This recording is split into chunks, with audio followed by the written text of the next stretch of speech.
Muslim civilization. So we are talking about a civilization which is informed by a religion, religious thought and history. There we tend not to see art, science, philosophy within that concept. But we have also another type of civilization which we call it Western civilization or European civilization, and we don't use the word Christianity in order to describe this kind of civilization. Because in our minds today, as far as I can see, the Western civilization or European civilization is associated with a number of values like modernity, secularism, democracy, enlightenment, liberalism, market economy, etc. The problem is that how do we define this civilization vis-à-vis other civilization? If you look at the Chinese civilization, for example, you see a number of values that Chinese civilization also shares with it, like, especially in recent years, we see that China is a rising power. Of course, when you look at behind this rise, we can see science, we can see Chinese philosophy, we can see a number of other things, and social capital of China. So these are the main questions that I think we should clarify when we are looking at the concept of civilization. And now there are a number of books with the title of American Civilization. What do we mean by American civilization? Is it different from Western civilization? Is it different from European civilization? Or is it something that the Americans are establishing completely, a new type of civilization? So we always attach some values to civilizations, and always a civilization becomes more and more important power if there is a political representation of that civilization. And this is where the matter lies today, one of the problems that we face today. Western civilization today has a political power. Mainly America represents Western civilization, not European countries anymore.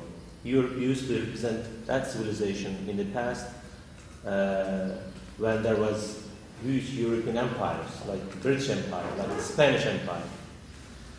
But these empires lost their powers, though some of the views that they represent are still spread all over the world.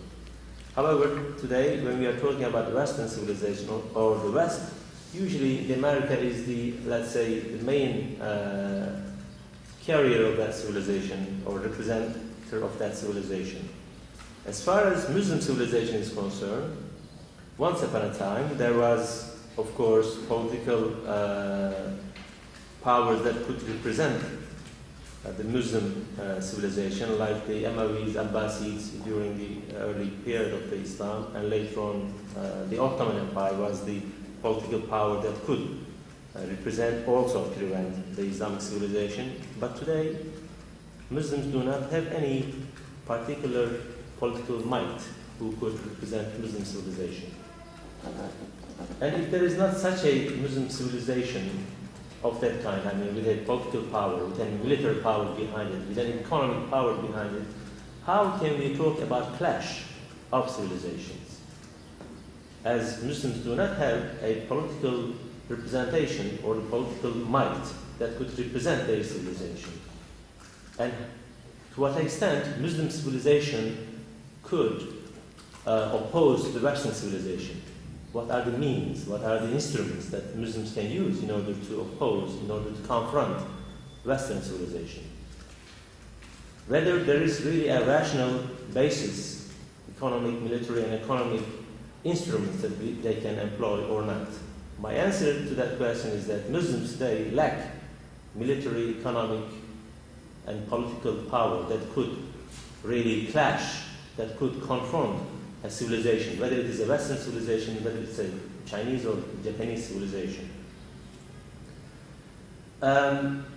As far as the relations between Muslims and Christians are concerned, we have just seen in the first session that it has a long history since the emergence of Islam. both sides have had different kinds of relations, sometimes conflict, sometimes maybe on a cultural and economic levels. But when we come to our current age, we see that these concepts are constructed, politically constructed concepts. Civilization, East and West, these are all constructed concepts. And we attribute certain qualities to these concepts. As I said, Western modernity, secularism, democracy, enlightenment, human rights, these are associated with the Western civilization. More progressive kind of civilization. However, authoritarianism, oppression, lack of human rights or violation of human rights, radicalism, these are the qualities that are usually attributed to the Muslim civilization today. These are the main lines of thought as we can see both in the media, in the academic circles, and also in the political rhetoric in the Western world today. And of course, as I said, there are always political motivations behind such constructions. And when we look at the writings of some of the academics in the West, we can see the signs of this construction. Bernard Lewis, for example, wrote an article entitled as "The Roots of Muslim Rage." That was much before the publication of Samuel Huntington's thesis on, or his article on Clash of Civilizations. We see there that there is a certain type of construction of the Muslim civilization. They don't talk about the art, they don't talk about the philosophy or education or science in the Muslim world. Yet we see at the weekend we had a conference on Avicenna, Ibn Sina, who lived in the 11th century, and we have seen that the West has rediscovered its Greek origins or Greek roots through the translations of many philosophers like Aristotle and others into Arabic first, and then from Arabic many of these words translated into Latin. That's how the Europeans really maybe established or grounded their civilization, especially the intellectual aspects of their civilization. Yet we have forgotten all these, let's say, cultural exchanges and scientific exchanges between East and the West, between Islam and the Muslims. And of course, especially during the Cold War, which lasted until 1990s, early 1990s, the Muslims were usually seen not a very active political agents in the world, because Soviet Union was there as the target or as one of the main opponents of the Western alliance that is again represented by America and Europe. However, by the end of 1989, that is also the fall of the communist Soviet Union, we have seen a number of clashes here and there. When you look at the former Yugoslavia, for example, we have seen a number of bloody clashes over there between Muslims and Christians. But of course, main justification was not religion there. And also we have seen a number of other conflicts in Afghanistan, not to mention, of course, the ongoing conflict between Palestinians and Israel in the Middle East. And also, of course, in some of the countries in Africa, a number of other conflicts were going on. And here we see Samuel Huntington, who wrote an article which was called "The Conflict, Clash of Civilizations." And in this article, he articulates how Islam, with its alliance with other civilizations, would emerge as a main player in the area of politics that would confront Western civilization. You see here there is an important message, or there is an important point to be made. Islamic civilization, as I have just explained, with some qualities which are completely, let's say, frowned upon by the Westerners.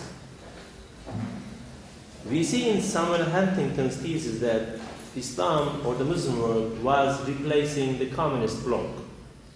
a new bloc was emerging because the freedom, human rights, democracy are represented by the Western civilization, and the communist world was always against them. And now the communist world was not there anymore, so a new enemy had to be created, in a sense. And Samuel Huntington theorized that the Muslim civilization, with alliance with Confucian civilization, with Indian civilization, was emerging as one of the most powerful, let's say, instruments or agents or players in the political field that would threaten the future of the Western civilization. Then there had to be some actions to be taken in order to stop that, let's say, rage of Muslims coming and trying to destroy Western civilization. Few years later than that, we have seen unfortunate events in the states that you come from. In 9/11, in September 2001, the terrorists, so-called Muslim terrorists, they bombed places in New York, World Trade Center, and more than 3,000 people died. And it has been interpreted as the coming of prophecy of Samuel Huntington, because Muslims now started war against the Americans or the Westerners in general. And that's how it developed. Samuel Huntington, because he talked about clash of civilization. Now we could see, because he theorized it, but there was no, let's say, action. One man in this area, so it's not here. Suppose that it is but as I said, when Huntington wrote his pieces, a number of other American writers disagreed with him, as I said, because Islam or the Muslims did not have a political power to represent a civilization. A civilization needs to be supported by military, economic, cultural, intellectual power. Otherwise, there wouldn't be any civilization. It would remain as an ancient civilization or a dead civilization. 9/11, of course, was a turning point in the relations between Muslims and the West. Again, this is a very problematic conceptualization. On the one hand, we call Muslims, we are referring to a group that confess or that belongs to the Muslim religion. But on the other hand, we call a number of other people belonging to the West. We don't call them Christians somehow, but in our minds, I guess, in the background of our consciousness, we have some reference to that. The clash is not between a geography and a religion. The clash are between people, between the cultures, between the civilizations. That's how it is presented here. But as I said, civilizations are usually becoming more and more powerful if there is a political might or political power. So therefore, political interests have always been important in the construction of images of others.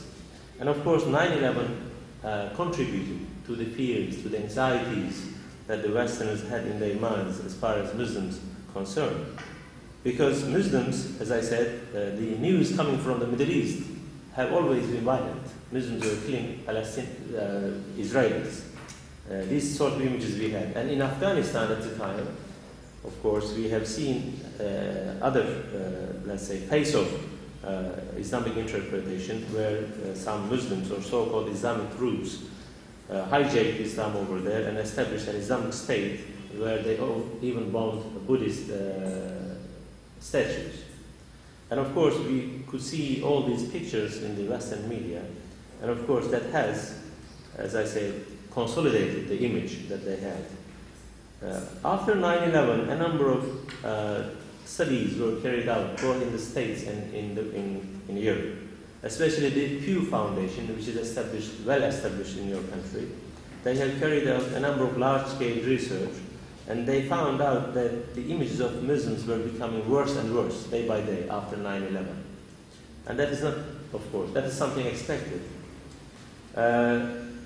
In Europe, for example, in Germany, some of our friends might be familiar with that findings as well. Almost 80% of people in Germany today associate Islam with violence. That is not something, that's a huge percentage, given the fact that Germans have a almost 5 million Muslim population in their midst, and they have a touch with Muslims for many years. I mean, Turks are living there, although Turks have been living in Germany since the 1960s. Still, we see that Germans do not have a positive image of Muslims. And of course, in some countries that is much worse. Yesterday, I have hosted people from Denmark. Among them, there were people from academia, from business world, from the media, and also from the Danish church. Some of them told us that in their neighborhood, there was not even one Muslim that they could see. But all the images that they had was negative simply because of these representation of Islam in the media or in the political circles.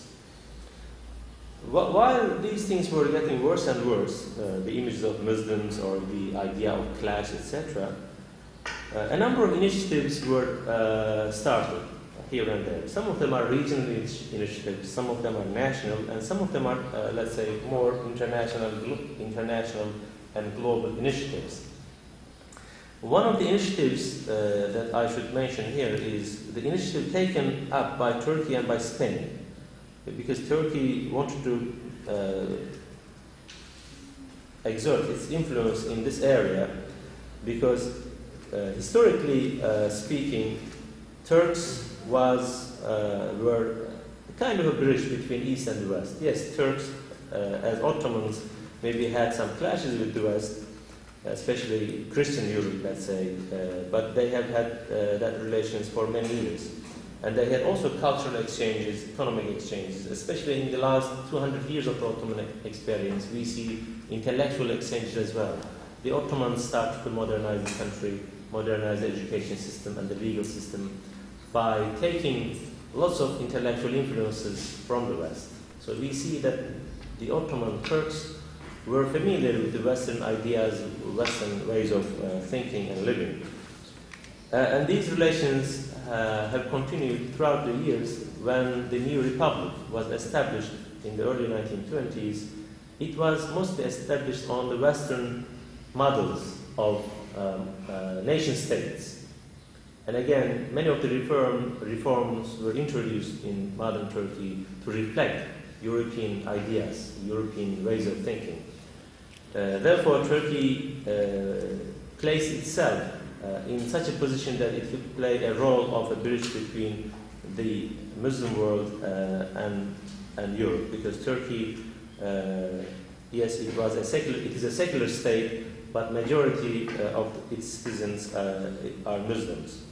Therefore, Turkey was in a, let's say, unique position to develop a kind of political culture that could manage to coexist Islam, secularism, and democracy, which is something new and unique in the Muslim world.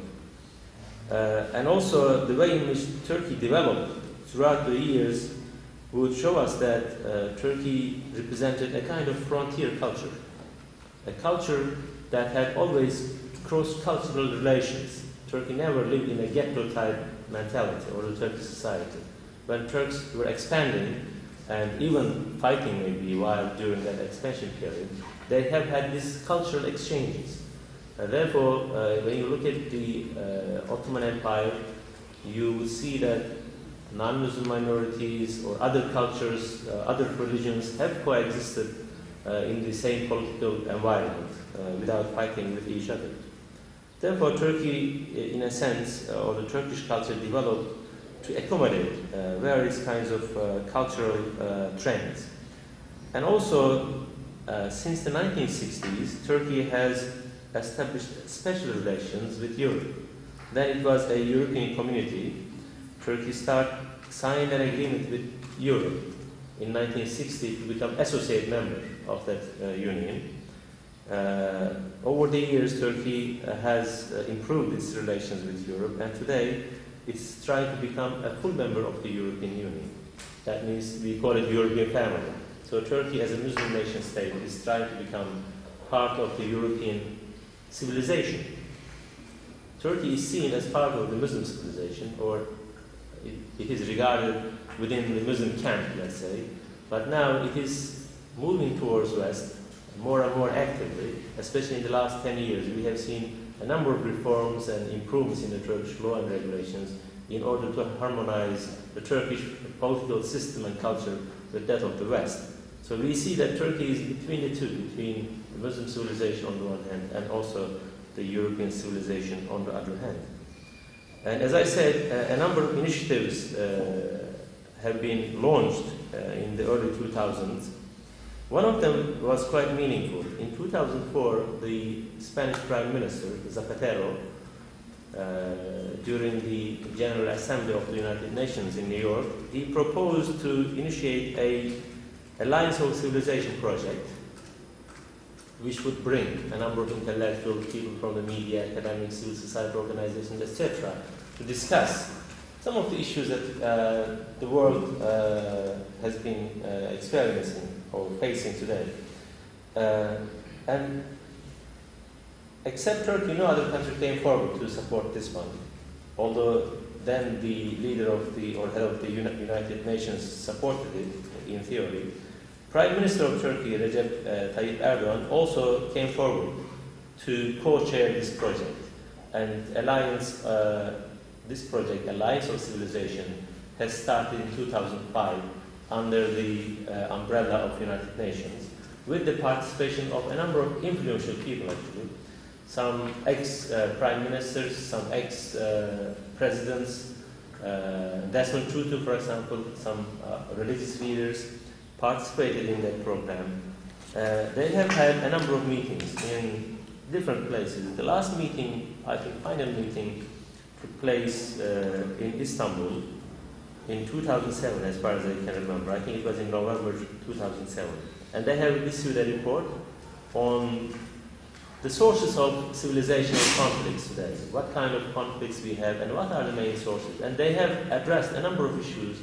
And the main issues they addressed actually were much more rational rather than political. They looked at the distribution of wealth in the world, for example, the level of education here and there, and the problem of youth, and the conflicts that have been going on in the world, like the conflict in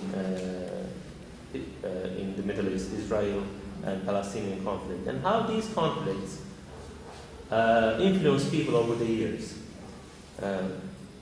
Here, of course, I maybe forgot to mention the role of America. That is maybe more relevant because you come from there mainly. In Afghanistan and in Iraq. Yes, in the Western world, we see that people like Samuel Huntington and Bernard Lewis, they have maybe promoted the idea of clash of civilizations, it is true, but on the other hand, because of the American involvement in Afghanistan and also Americans, let's say, invasion, maybe you call it military intervention, but it is the invasion of America and its presence in Iraq, and the news that are coming from Iraq, like the death of almost 500,000 people since the beginning of the war, and much more recently, the targeting of the Quran by an American soldier. Yes, maybe it's an exceptional, it's an individualist, isolated event, but when it is presented in the news media, one sees it as a systematic, as part of a systematic policy. And of course, in the Muslim world, some people claim that it's a war against Islam rather than a war against Saddam. Crusade. It's a new crusade, yes. It is interpreted by some people. And of course, when you propagate such ideas, it may take root, especially in the Middle East.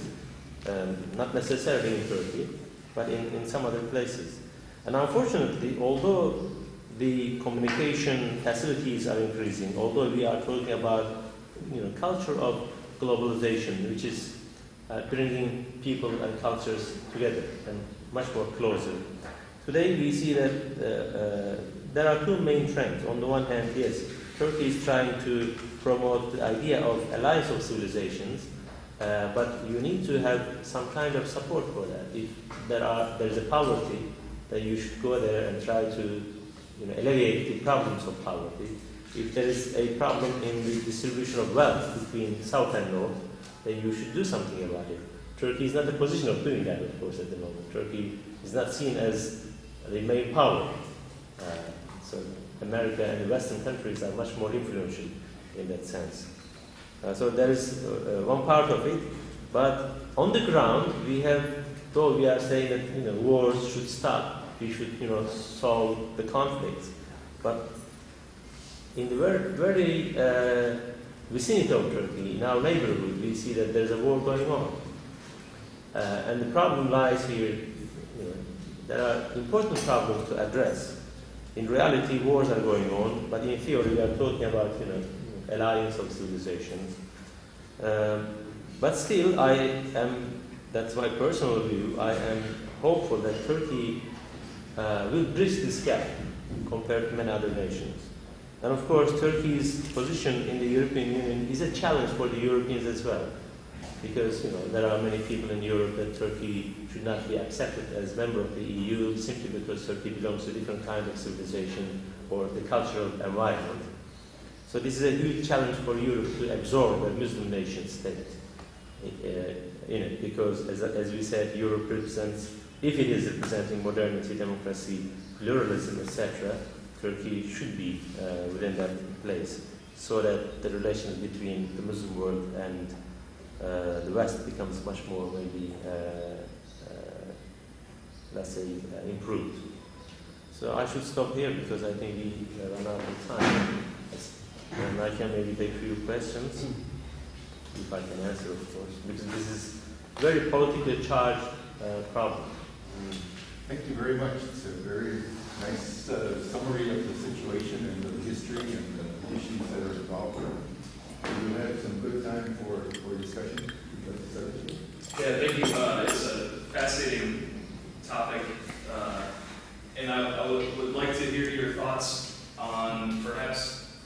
I think I see in Western civilization, when we talk about Western civilization, that after the Enlightenment in the 18th century, there's been loosening of morals, and we would even say that Western civilization has become post-Christian, that the identity of this Western civilization doesn't see itself predominantly as a Christian civilization, as perhaps before the Enlightenment. And then at the same time, we have, as communication and technology improves, we see what we see as a globalized culture. Because I can walk down the street here in Istanbul and get a cup of Starbucks or 3 Starbucks coffee shops on one street. I can get the same cup of coffee and see people wearing the same clothes in Frankfurt or in New York City. And how do you see this? The connection between this post-Christendom and the morality after the Enlightenment as being part of that Western civilization and perhaps contributing to what we see as this clash between people in the East and the West. Perhaps I hope that was coherent, because I try to wrestle with these things in my mind too. Well, as far as the Western civilization is concerned, there we have a number of theories. Yes, you say that you are living, maybe the West today is living in a post-Christian period. That is true for Europe, but that is not true for America. If you look at the religiosity of people, and also, yes, we have got a Western modernity there. It has started after the Enlightenment. And our maybe main problem is to see the whole world through this Western and Eurocentric idea of modernity. And when we see the Western modernity as maybe the highest achievement of human mankind, that's how many people present it, and we should emulate all the values that are coming from the West. That's how it is presented in many places, both in Turkey and in Europe. That's what we can see. But when you look at the problem from an American perspective, or from a Chinese perspective, or from a perspective of South Americans, for example, you will see a different picture over there. Because the world has not been as secularized as Western Europe or the Northern Europe. Religion for many people are still important. It's still important force for Turks. Even you are a secularized Turk, from a cultural point of view, Islam is an important reference for you. And I think there is a similar picture even in Europe. Denmark, as I said yesterday, I hosted a group from Denmark, and they told me that they are trying to enact a law to prohibit waving and headscarf in the schools or in some other public spaces, let's say. And they say we see it as a threat to our identity. That is the expression used by the guests. A threat to our identity. I asked them, your identity should be a secular identity. And why you should see, and in a secular environment, people should be free. Because the European Enlightenment also taught us that freedom of religion, freedom of thought and consciousness, these are crucially important. And this is the value maybe we should promote everywhere. And yet today what we see in Denmark, there is a movement towards the banning of a headscarf in the name of protecting an identity. But we understand that even in a secularized world, religion plays an important role in the background in the minds of people as a cultural reference.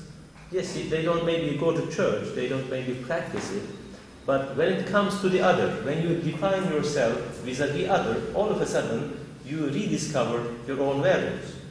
And that is what's happening in Europe and maybe in some other places too. There is a sociologist in England, her name is Grace Davey. She says that Europe today is rediscovering its religious roots because of Muslims there. Muslims, they practice their own religion and they defend their social and collective identity on the basis of religious belonging rather than on the basis of nationality, ethnicity, or language.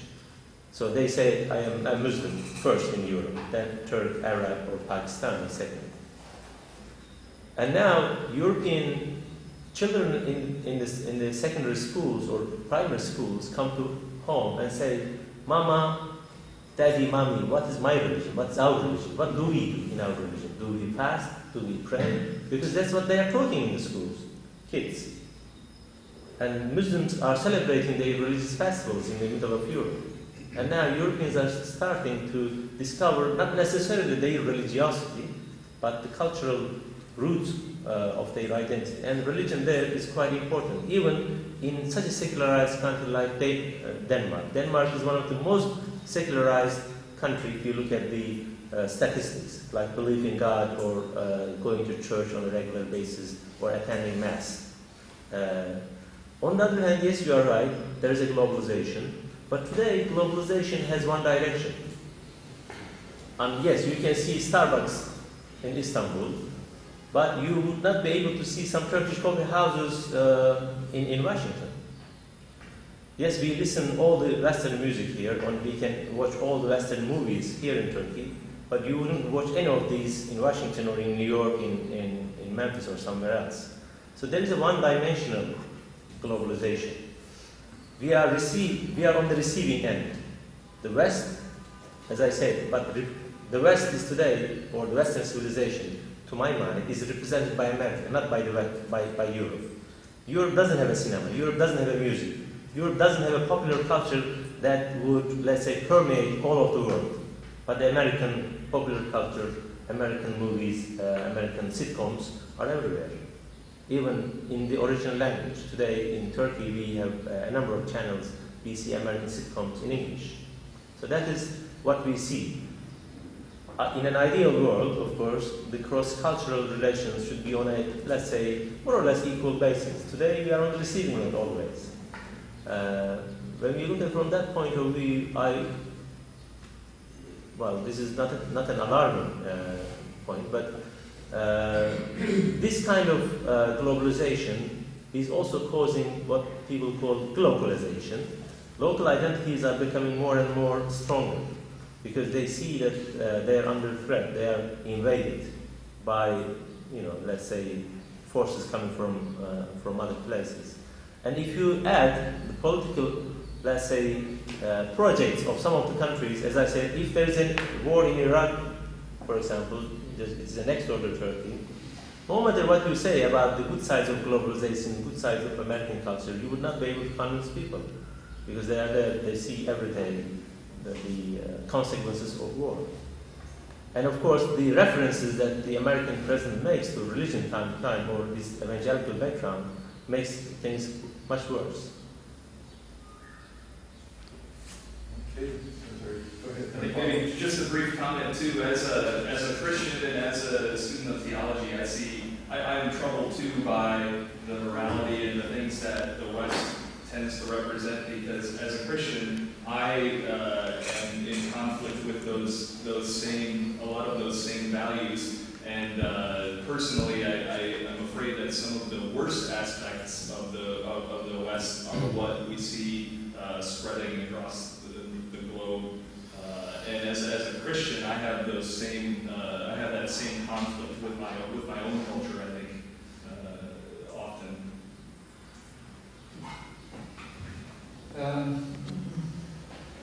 I agree with you when you say that Islamic world was an ally for the Soviet Union collapsed.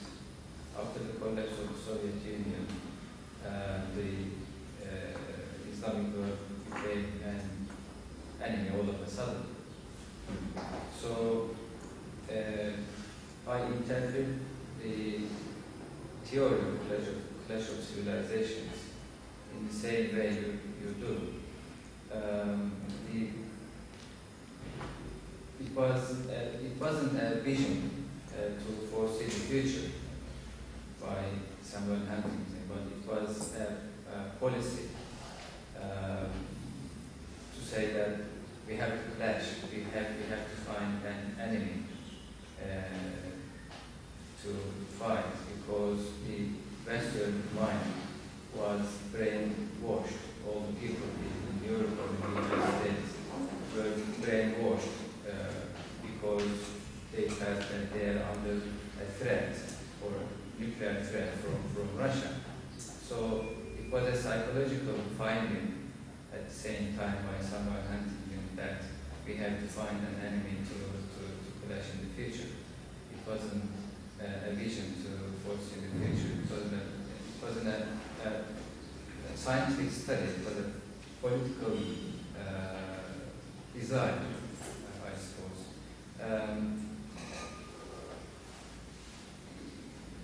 I think we might ask our guests how do they react that interpretation of Muslims on the clash of civilization theory. So the question is, every political power needs an enemy to justify its existence, its power. And when the Soviet Union collapsed, the new enemy that was created by politicians was the Muslim world. That's your thesis. If anybody want to? I have some thoughts about that. But anybody want to react to that? Yes. Yeah. As far as Turkey is in a military alliance, right, with NATO. 70 million Muslims live in Turkey. So to say that the West is at war with Islam, we're in alliance with Turkey. The largest population of Muslims in the world is Indonesia. In India, there's, I don't know how many, 120 million Muslims. There's, as I understand, there's tremendous economic, intellectual, cultural exchange with millions and millions of Muslims by the West, including America. So I don't think that that's a right assumption that Islam is that has to be the new enemy of the Right, West. okay. How would you explain then Samuel Huntington's thesis? Because he says the coming clash between civilization would be between the Western civilization and the alliance of civilizations between, Islamic, Confucian, Hindu, I think he cites 5 different civilizations. They will become together against the West. How would you explain this? I mean, what are the justifications, or what could be the justifications? If you agree with him, of course. If I was you going to disagree- say, are you assuming that we No. agree No. 100% with his thesis? I think another way to, the way I like to think about it, just to give a little background. Example, during the Watergate controversy, the informant was called Deep Throat. Okay. And he kept on telling the reporters, follow the money. That will trace you to the source of the problem. And I think in the present situation, It's follow the petrol. follow the oil. Follow the oil. I think that's that. If there were no oil in Muslim countries, I don't think America would be interested. Like in Kosovo, they were not interested at first. Like it's just, and then every state, to try to work for peace, that actually came on the side of the Muslims over against the Serbians, Christian Serbians, defended the Muslims there. The Muslim conflicts in Nigeria. There's some oil in the south, and so there's some interest there. And so to me, the clash is really about world resources for the economy. Who's going to control and have the power of money and the control of the resources in the world? So that would be my first. It's not a clash of civilizations; it's a clash of control Interests. of oil. First of all, thank you so much. I completely agree with your presentation and wish it could be presented more fully in the West. But I guess the first thing I would say, and probably disagree with my other 2 colleagues, is that I think the true enemy of civilization in general is the media. I think it's the enemy. I think absolutely, because there are very few people, very small number, that dictate what is to be said. I mean, you see it in communist countries where the state dictates it. You can see it in other places where you put maybe a personal slant or a more cultural slant to what you present and throw out there. And even today, the media, in the States will, whatever they say, that's what Americans believe. And so one of the things I found interesting when we decided to come to Turkey and to teach English and started learning more about the culture of Turkey and everything else, I hadn't heard 90% of what I read about Turkey. And my mindset was totally changed because the media fed me everything else.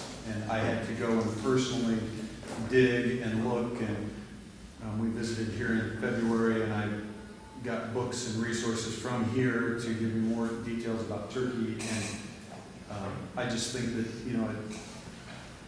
the media, sets everything up however we want to see it. But I would agree that there's political influences as well, that, there needs to be an enemy. And so perhaps Islam is, but it really is not true. My question for you, we will be, we're in Kyrgyzstan right now, and we'll be going back to America for a few months to pack up and be able to get things ready to return here. And people will ask us questions and talk to us about, oh, you're going to a Muslim country, and oh my goodness, and Kristen will have to totally be covered from head to toe, and all these perceptions that people have there. Do you have suggestions or ways in which we can get a truer... Or eat with them, drink with them, talk with them, you wouldn't have the same understanding that you have here. I think that is the best way. Or maybe you can encourage them to exchange students. If they are teachers, they can bring their students, or they can have academic exchanges. Fulbright, as far as I know, now is promoting such things, and they're bringing experts from Muslim world. I've got a few colleagues who went to America, and they are teaching in colleges now for 5-6 months, and then they're coming back, or 1 term. Not only from Turkey, they are inviting people from Pakistan, from Middle East and other Middle East and Muslim states. This is the only way that you can see the perspective from within. So we can tell people the perspective as a Turkish Muslim. Because as you have said, the media really formats our minds. And we usually see the world, as I said, one-dimensional. When we read the media, they say the Muslim world. What is Muslim world? As you said, there is Indonesia, Malaysia, Turkey, Egypt, Iran, hundreds of Islamic movements, trends, different schools of thoughts and lifestyles are there. But the main image that we have when people talk about Islam, there is a monolith. There is one Islam, non-changeable, static. It's been there for ages. And there is no plurality, multiplicity within that tradition. That's how we perceive it. And of course, some people perceive the Americans and the West in the same manner. There's an American, it's a new colonial power, these sort of images you can see. But when you talk to people, when you go to America or Europe, you will see a different picture. I think the best, yeah, okay. Stop. May I contribute? Yes, of course. You have to turn the camera to you. I definitely agree with our teacher here that there should be more student exchange programs. I was subjected to one when I was 17. I went to the United States as an exchange student, lived with a family for a year, and went to a Baptist church every Sunday. And I came back. And then I became a guide, and in the last 41 years I've been guiding, and I've been having all these questions which are being discussed right here. Now, in 1981, I was living in Vancouver, British Columbia, when the media was building up. The media is actually the enemy. So I definitely agree with you on that. Because that's where the money is. Okay? And basically, they were trying to raise $100 billion to build the cruise missiles. Reagan was the president, and Gorbachev was the Russian counterpart. This is before Samuel Huntington.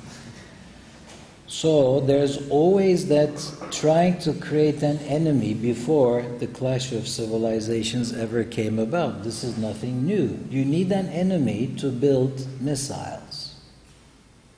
And you need to exert your power by being more powerful with the missiles. So in fact, the Americans could gather the money, and that was how Gorbachev was defeated and Glasnost came about. And the wall in Berlin came down. It's all as a matter of the Americans had the money and the Russians could not counterpart. Okay?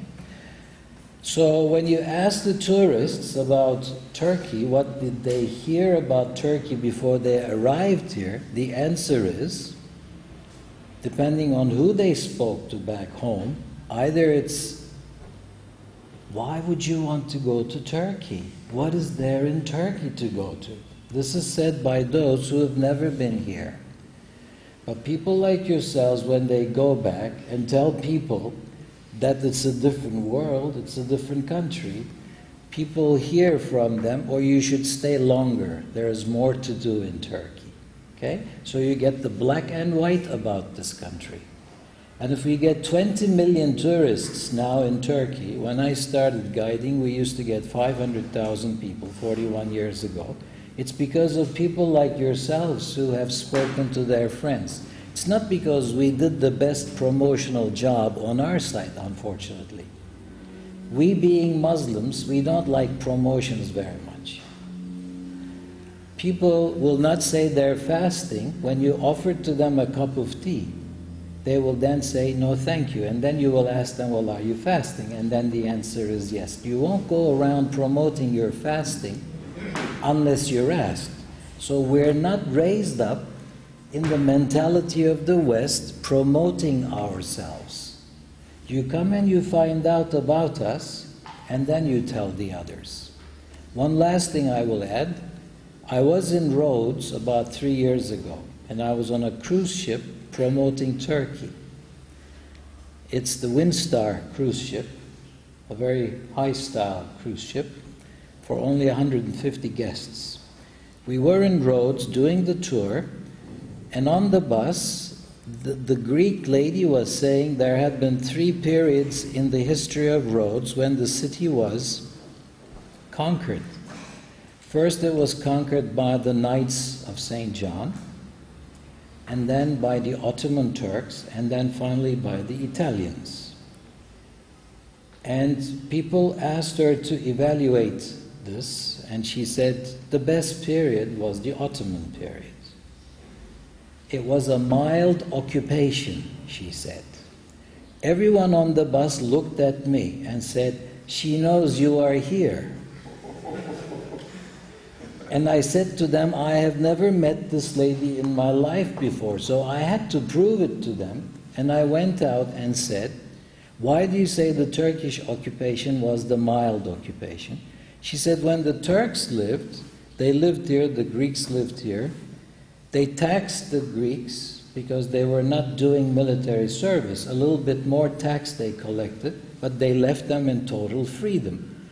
When the Italians came here for 30 years, they mixed up everything. They went into the church and told them how to worship God. These are Greek Orthodox being told by the Latins how to believe God. They went into our schools and told the school people how we should educate our kids. So we didn't go to church, we didn't send the kids to school for 30 years. And this is a Greek lady not knowing I'm Turkish. So this is my contribution. Can I just say one last? Well, we've got 15 minutes, so we're waiting for him. But no, he was. Okay, sorry. Regarding your question, a European lady a few years ago wrote a book on the perception of Western women in Anatolia. So she traveled around Anatolia for a few years. One thing she found out was that in small villages, people have satellite dishes, right? And the British guy watch pornographic channels on those satellites. And they think that all Western women are sexually available, like those on satellite movies, right? So if we can make a comparison between those findings and your position in the United States, you are watching pornography all the day through CNN, ABC, and other televisions without paying money to satellite dishes about Turkey or Islamic world. So you are in the same position. Okay? My finish. Was that a question? Please go ahead. No, that is just a statement. Did you have an answer? Or? I think we would second what Jake was saying earlier, that, I think it's quite accurate that most all of us here that are Christian would want you to know that what you see on TV does not accurately portray the Christian population. We don't agree with those pornography, the abortion, same-sex marriages. Those are just not things that we. No, I'm not trying to say that you are watching pornography. You are watching. But what you're seeing. You are in the same position as those in Anatolia who watch pornography and got the misconception of Western women, and you all the time watch bad images on televisions on Islamic world. That's why I wanted to make a symbolic comparison. I had a number of exchange students from Slovenia and Slovakia a couple of years ago. I asked them, why they have chosen Turkey for an exchange visit and study. and what were their previous images about Turkey before they came. Especially females, they were a little bit worried before they came. They had some anxieties, etc. And especially their families strongly objected to their visit to Turkey, because they had all these really images, I think, that belong to 16th, 17th centuries of Turkey. And but before, so they came over here. They, I think, stayed a number of months, and they have totally had different ideas like you had. But it is quite interesting because Slovakia, Slovenia, they are not like as far as America. I mean, still we see that in Europe, especially the older generation, their parents had negative images of Turkey. You know, it is like it's a Muslim state. If you go there, you know, it will be hard for you to live in the society. And also, I come across people who ask me whether Turks are wearing fez. That is a special, you know, only tourists now can wear it. You can, if you go to some markets, they sell it. It's during the Ottoman Empire, people used, especially in the later period of Ottomans. So these are the current images, unfortunately. Could you comment, this is back on another topic, back to your lecture,